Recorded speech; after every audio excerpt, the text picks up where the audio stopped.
Hey guys and gals, this is your P50 quick start guide. Your P50 comes in this fancy hard case. There are 4 latches to open it, and you're in. The first thing you should see is your manual.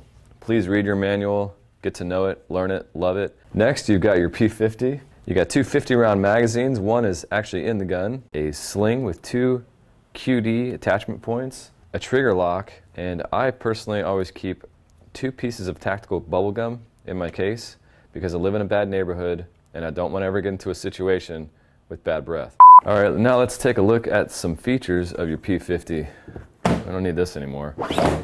First off, your serial number is going to be on the left side of the top portion of the gun right here. It has ambidextrous safety, an ambi magazine release lever right here. We'll go over that later. It's got a Picatinny rail on top and bottom of the pistol. The top of it is aircraft grade aluminum.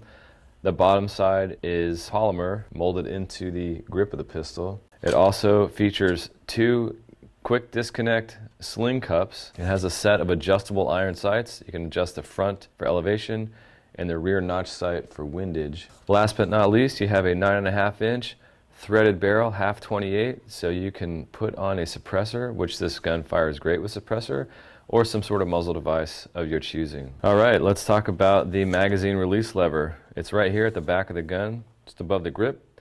What you want to do is pull down with your thumb and with your other hand, open the pistol, holding both the magazine and the top receiver. So to remove the magazine, you just simply pop it out and you're good to go. One thing to note, it's very, very important, you never want to dry fire your P50 while the top receiver is open. It's very bad for the trigger and hammer mechanisms.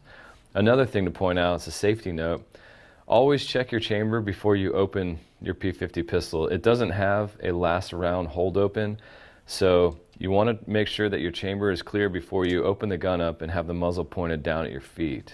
To put the mag back in, you just go in reverse order. Make sure that the rounds are feeding upward towards the top receiver. Simply set it in the top receiver, close it, and make sure it locks into place. All right, field stripping your P50. You want to first make sure there's nothing in the chamber and there's no ammunition in your workspace. You'll also want to put on a pair of safety glasses because we are going to be dealing with spring tension here. I'll take my right hand, in this case, and I will put it behind the bolt here.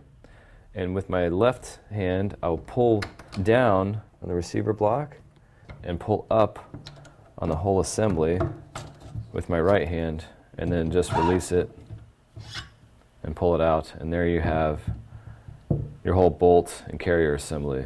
This also exposes the barrel so that you can get down the barrel, clean those lands off, and to take your charging handle out, you just simply pull it to the back and set it aside. To keep your P50 clean and in good working order, first I'll hit it with a contact cleaner to take all the carbon off of everything. And then I'll come back in with some Lucas Oil CLP and make sure you wipe off all the excess before you reassemble your pistol. To reassemble your P50, you'll simply put your charging handle back in. Make sure that the latch is locked into place, and you'll take your recoil and bolt assembly, drop it back in reverse order. Just press down on the bolt,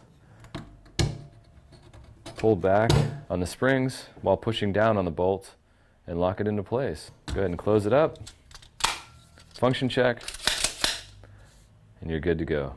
And that's it. For tips, tricks, accessories, and more, visit KelTecWeapons.com. Thanks for watching.